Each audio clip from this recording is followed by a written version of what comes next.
అందరికీ ఆత్మ నమస్కారం. మన ప్రథమ గురువైనటువంటి బ్రహ్మర్షి సుభాష్ పత్రిజీ గారికి వేల వేల కృతజ్ఞతలు. శ్రీ మద్భవగీత సాంఖ్యయోగము 2వ అధ్యాయంలోని 3వ శ్లోకము. శ్రీ భగవాన్ వాచ క్లైబ్యం మాస్మగమః పార్థ నైతత్వ యుపపద్యతే క్షుద్రం హృదయ దౌర్బల్యం త్యక్తవోతిష్ట పరంతప. క్లైబ్యం మాస్మగమః పార్థ నైతత్వ యుపపద్యతే క్షుద్రం హృదయ దౌర్బల్యం త్యక్తవోతిష్ట పరంతప. ఓకే, ఇప్పుడు మనము ప్రతిపార్థం తెలుసుకుందాం మాస్టర్స్. క్లైబ్యం అంటే పిరికితనాన్ని, మాస్మగమః అంటే తెచ్చుకోవద్దు. క్లైబ్యం మాస్మగమః అంటే పిరికితనాన్ని తెచ్చుకోవద్దు. పార్థ అంటే అర్జున, నైతత్వ ఉపపద్యతే అంటే ఎంత మాత్రం ఇది నీకు తగదు. ఓకే, క్లైబ్యం మాస్మగమః పార్థ నైతత్వ ఉపపద్యతే అంటే పిరికితనాన్ని తెచ్చుకోవద్దు అర్జున, ఎంత మాత్రమో నీకు తగ్గదు అని అర్థము. ఓకే, ఇప్పుడు సెకండ్ లైన్కి వచ్చేస్తే క్షుద్రం హృదయ దౌర్బల్యం. క్షుద్రం అంటే తుచ్చమైన, హృదయ దౌర్బల్యం అంటే హృదయ దౌర్బల్యాన్ని.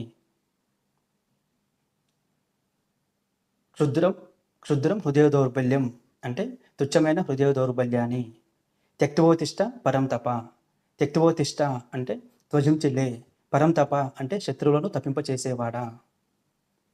క్షుద్రం హృదయ దౌర్బల్యం త్యక్తవోతిష్ట పరంతప అంటే తుచ్చమైన హృదయ దౌర్బల్యాన్ని, త్వజించిలే శత్రువులను తప్పింపచేసేవాడా అని అర్థము.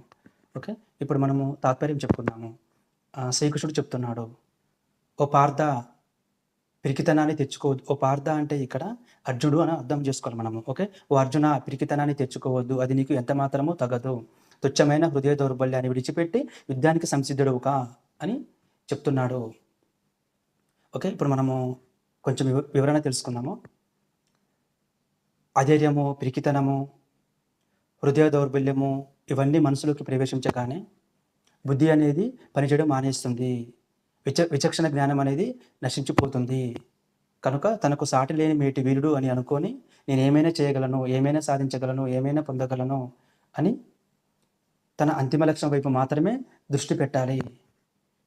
ఓకే, అదేవిధంగా అర్జునుడు పిరికితనాన్ని తెచ్చుకొని అధైర్యపడిపోయి హృదయ దౌర్బల్యానికి లోనయ్యి నిరుత్సాహపడిపోయి నేను యుద్ధం చేయను అనే నిర్ణయానికి వస్తాడు. ఓకే, ఇప్పుడు నేను ఒక చిన్న ఎగ్జాంపుల్ చెప్తాను. ఇప్పుడు ఒక విద్యార్థి ఉన్నాడు, ఆ విద్యార్థికి ఎగ్జామ్ ఉంటుంది, అంటే వాళ్ళకు యాన్యువల్ ఎగ్జామ్ చాలా ఇంపార్టెంట్. ఓకే, అప్పుడు ఆ విద్యార్థి ఏం చేస్తాడు, అధైర్యపడిపోయి పిరికితనాన్ని తెచ్చుకొని నిరుత్సాహపడిపోయి హృదయ దౌర్బల్యానికి లోనయ్యి నేను ఎగ్జామ్ రాయను అని తన దగ్గర ఉన్న పరీక్ష ప్యాడ్ అండ్ పెన్ను అక్కడ పడేస్తాడు. అప్పుడు ఓ విద్యార్థి లేచి యుద్ధానికి సంసిద్ధుడవు కా. ఇక్కడ యుద్ధం అంటే ఏంటి అంటే ఆ విద్యార్థికి పరీక్ష అనేది ఒక యుద్ధం లాంటిది.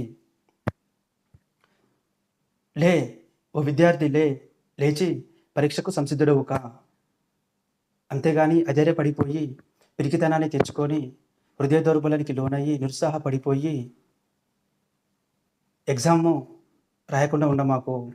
వెళ్ళి ఎగ్జామ్ రాయు, అందులో నువ్వు ఉత్తీర్ణత సాధిస్తావు, తప్పకుండా నీకు విజయం వరిస్తుంది. Okay masters, thank you.